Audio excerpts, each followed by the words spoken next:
Ha! All right. Yes, I know I'm a little low here. I'm in a different spot, but greetings and salutations, good citizens. This is Laz. Welcome back to the FrightClub. And yes, this is the DeathStream, about half an hour late. And I am so sorry for that, good citizens. It's just been one days where, stuff happens, basically. Let me just get that there. And I came in late and I was trying to figure out a way to do this quicker. And well, shoot goes sideways is what people say. No one says that, I know, but leave me alone. Manage. Nope, apparently I can't do it either. Son of a bisquick. All right. Well, now, apparently I can't do a lot of the stuff that I want to be able to do. Okay. Well, we are now going to talk about, no, not what I wanted to do. We are now going to talk about douche. All right, we're now going to talk about, we're going to finish our chat about horror anthologies. I believe last week I ended with discussing about all the Amicus films. And honestly, if you haven't seen them, and I know they're old and they may be boring or considered boring for our young viewers, give them a shot. They're a lot of fun. There are a lot of really good movies, in my opinion. And there is also another one to add to that list called From a Whisper to a Scream. It was made in the 80s. And it's an anthology film that has Vincent Price in it, in the wraparound. I don't quite remember all the specifics. But matter of fact, let me look that up. Haha. We're going to do that. All right. Here we go. Oh, it was made in 87. Son of a bisquick. Well, could we just give me this? There we go. Hi, how are you? Let me see if I can do this in a way where I want to share this page. Open another. Would you please? Guess not. Kids, it's one of those things where I used to know how to do things, and then eventually you get old, you forget how to do stuff. And that's what happened here. I forget how to do things. Man, I can't even share this motherfudger.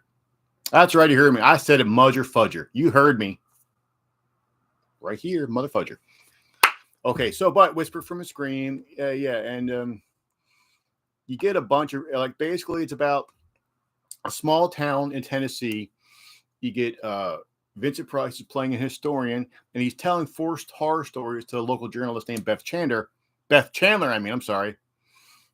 who just witnessed the public execution of Vincent Price's niece, who convicted for murdering her husband. And you get, again, 4 horror stories, 4 pretty dark ones too, honestly. But it was made in the late 80s, so I'm assuming they just wanted to make it, not as old school, so to speak.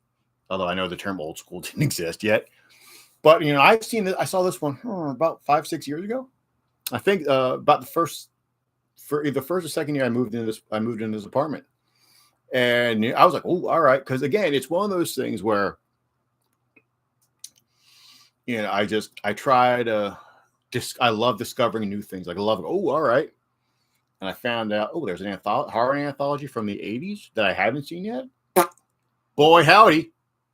That's a fun time. And it was. Yeah, it's one of the things I enjoyed it. It's gory when it needs to be gory. It's scary. It's very 80s, very old school, almost gothic in a little way, but good time. Speaking of good time, a viewer of mine of the channel, matter of fact, give me one moment because I suck at names, but I'm going to pull this man's name up. You know what? Honestly, it could be a man, it could be a lady. I don't know. I never asked. And it doesn't matter, really. A good person. Haha, there it is.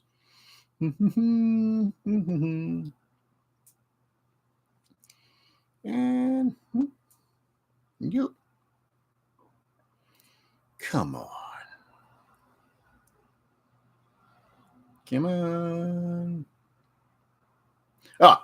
FC Souza, Souza. And he reminded me of an anthology called Nightmares. Now, Nightmares was made in the 80s, and it was, from what I read on the IMDb, or as I call it, the IMDb, apparently it was meant to be like either 3 separate movies or the pilot for a horror anthology in Canada. It's one or the other. It's got 3 stories. The most famous of which is the beginning, where Emilio Estevez plays a kid in the arcade, and there's a game that he's trying to get the highest score to, and it keeps beating him at the last second. And he's just obsessed with it. So he winds up breaking into the arcade, and he finally gets to the final level, and wackiness ensues. I'm leaving it vague for a reason, because I think this should be a movie that needs to be sought out.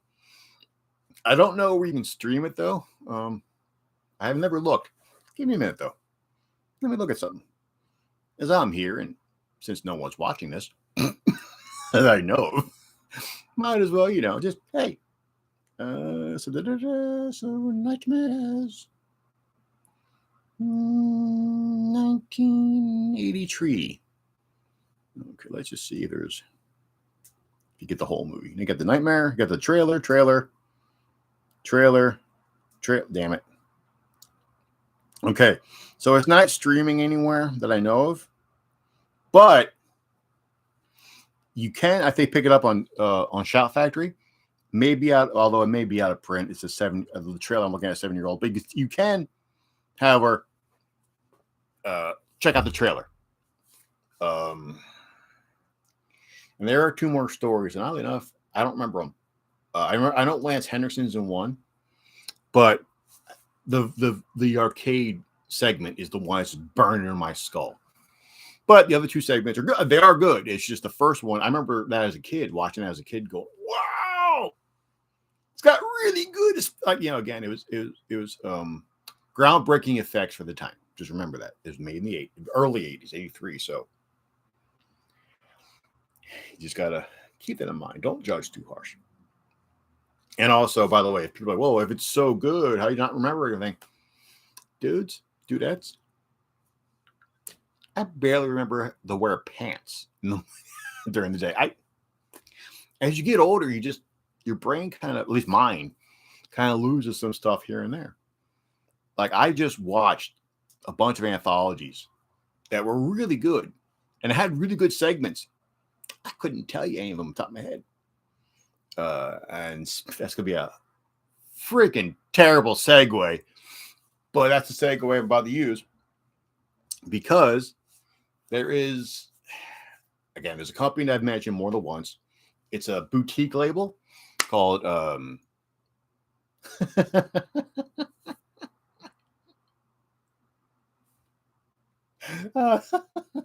okay, it's Skull Team Releasing. I just blanked on what their name was for a second. And Scream Team Releasing. There it is. Their logo is a skull, so give the old man a break. But Scream Team Releasing, you look them up, screamteamreleasing.com. And again, they release independent horror movies. And a lot of them are from, I can't remember the company that they do a lot of them too. A lot of this one company, they have a lot of anthologies. There's a trilogy, 1031, part 1, 2, and 3, which one day I may review each one on the channel because they each deserve one. I should do the whole trilogy as a review. But it's basically, you get a horror host, Malvolvi, I believe her name is. She's Elvira-esque, and she's hosting like a horror-a-thon, and then each segment is from her TV show, so to speak. A bunch of them are really good. My favorite one is still the first segment in part 1, where these 2 filmmakers I may have talked about this already. Son of a bitch. See, again, memory go. I stream this stuff. I don't remember what I had for breakfast today. So, but I will say though, all 3 are good. The first one's the best one out of the 3, whereas my favorite one is part 2. Part 3 I was a little disappointed in, but all 3 are good times. They have a Christmas one called, which I covered in my Christmas horror countdown, and it was 13 Slaves Till Christmas. And you get 13 tales. Granted, I mean, some are like 3 minutes long, some are longer, some are, and they're of varying quality, but there's not one I thought was a stinker. There's just, you got the ones that are better than the other ones, stuff like that. But there's not one where I was like, why did I watch that? There's a two-parter. Well, it's called Volumes of Blood. And part 1 is released by Scream Team releasing. Part 2 isn't, or if it is, it's just not on their website. So I'm not 100% sure. But the first one, like each one is set in one location. Like part 1 is set in a library, like a public library. And every single segment involves this library. The second one is set in a house. And again, every single segment involves the house. And each one is a little meta. Like part 1 becomes meta at the end. Part 2 is kind of meta in the beginning and the end. Again, two really, I won't keep saying the word fun because they're not like Oscar Award winners. They're not going to blow any of your minds. They're just not like, oh my God, this is amazing. Some of you may have that reaction. I did, because I love independent horror, and I particularly love independent horror when it's not boring. Like, it can be poorly made. I can get past that. The acting can be terrible. That's fine. I'm used to that for high budget movies. But just don't be boring. They don't have long like spaces of people just talking, but there's no interesting camera angles. There's nothing. It's just one shot, and they're talking about nothing. Shit, it could be the most important conversation of all time, but it's an hour, and they're both giving it the amount of emotion that Kristen Stewart puts in any performance she's ever been in. Like, everyone has her personality, which is the personality of a jar of mayonnaise. So, apparently I pissed somebody off with that. No. I just watched someone leave because I made a Kristen Stewart joke. Oh, that tickled me. But be that as it may. But you get my idea. Just don't bore me. But all of these movies, none of them are boring. Some may have, varying quality depending on what you like. But again, ripping fun time. As I say, ripping fun time. And yes, kids, ripping fun time is the name of my jazz record from the 20s, because I'm like 127 years old. Who are we kidding? Okay, so I got the 1021 Volumes of Blood. There's another one I just watched 2 days ago called Spine Chiller. Now, Spine Chiller is kind of its story structure is kind of similar to Trick or Treat, which is an anthology I'll cover in about 5 seconds. But I know a lot of people that's their favorite anthology movie. They watch it every Halloween, which I watch it every Halloween, or try to anyway. But it's the same kind of structure where each story kind of bleeds into the other. And basically what it is it's like a small town, and each year the town has a party called the Spine Chiller. It's like this Halloween event. But you find out that every year they hold it, people go missing. And each story involves that, and you learn more and more and more about the Spine Chiller. Like, there's a really good story. The story that stuck out for me anyway was this gent who you meet in segment 1 or 2. But when you get to a story, well, he said in segment 1 that he ordered like what he needed for his costume through the mail. Then we get to a segment. It's the costume is basically werewolf gloves that go up to about here and a werewolf mask. Now it turns out these masks may have been sold by Ethan Crane, and if you know that reference, you know exactly what happens, and that's the only hint I'm giving.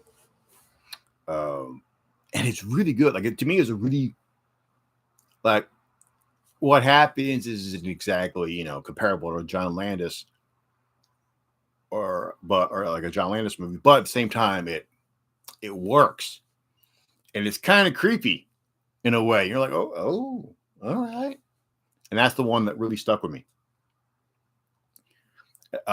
This one, I believe that one. I know most of the Scream Team releasing ones, as I said before, you can stream. I think they're all.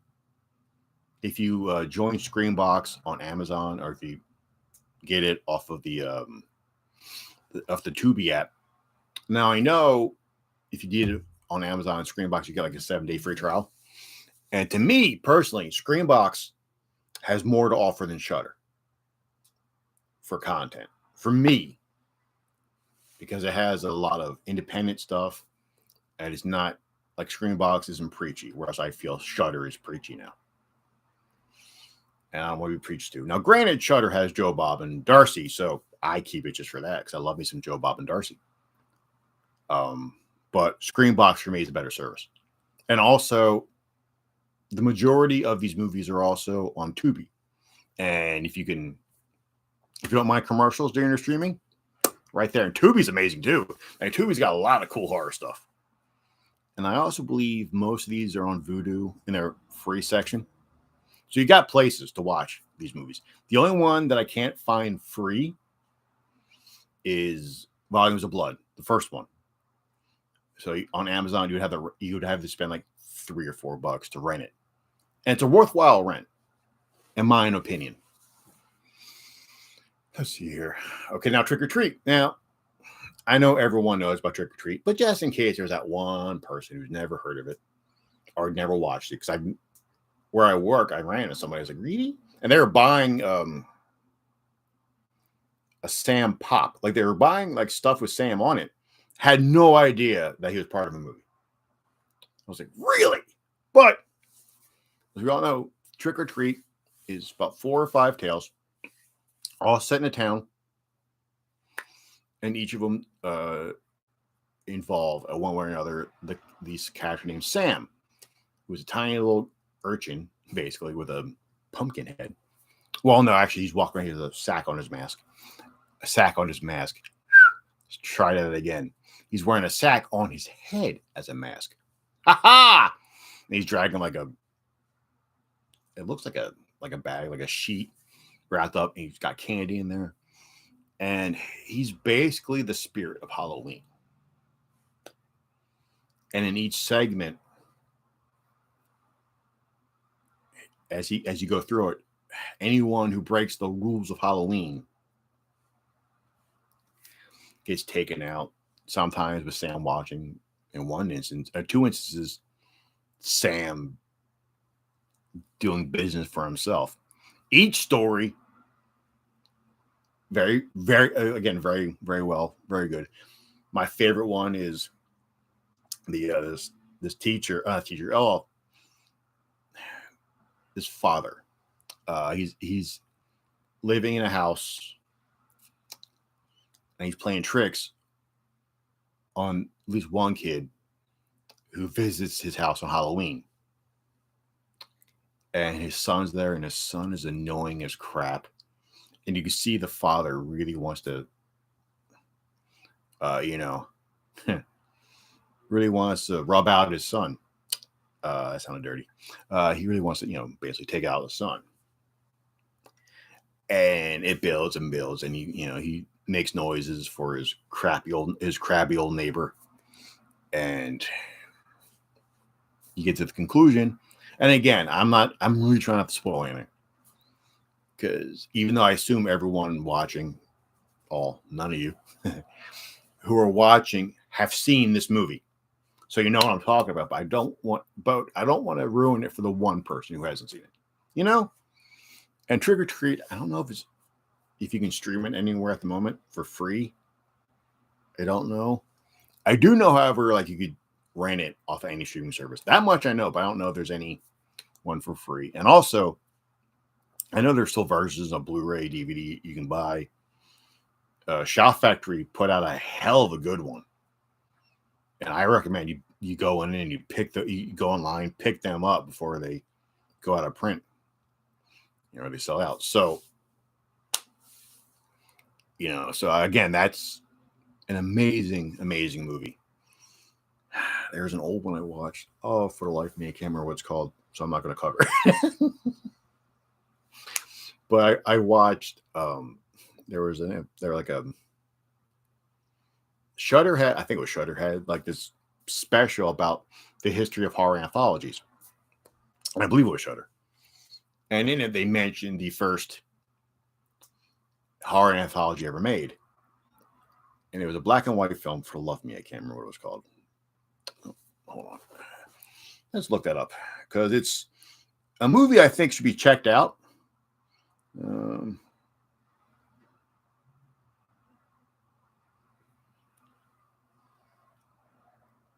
No, just give me the list, you bastard. Dead of Night.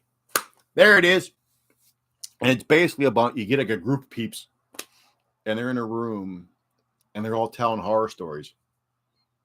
And they all kind of know each other, but they don't know how. And it's a really tight movie. Like, it was made in 1945. And it's a good, again, it's a really tight movie. And for the first horror anthology, you can see where it's what it sets up, what I guess tropes. I've never really watched. I really never really saw any tropes, like any kind of ongoing cliches from horror anthologies, really. Except a lot of them are Tales from the Crypt-ish, where, you know, someone gets their comeuppance at the end. So I guess it's a trope. Really the only one I could think of. But again, all well and good. And for that, I am going to now bounce because I really can't think of another anthology right off the top of my head. But if I missed anything, shoot me a message. You know, shoot me a message on the YouTubes. Do a comment. Hit me on Twitch at NJ FrightClub. As well, and also, not Twitch, Twitter, NJ FrightClub. I am, however, on Twitch, on NJ FrightClub. I will be doing a stream tomorrow. And tomorrow's stream on Twitch, which I'm going to try to figure out how to simulcast here. I'm going to be doing a live unboxing of hold on real quick. Right here, the Last Ronin action figure from NECA. It's not 100% horror, I know, but I got it. And I figured, what the hell? Why not give this a shot? And also, I want to test to see if I can cross the stream, so to speak. But with all that said, kids, hope those of you on the East Coast, like I am, stay dry, safe travels, and for the rest of you, have a good journey. Catch you on the flip side.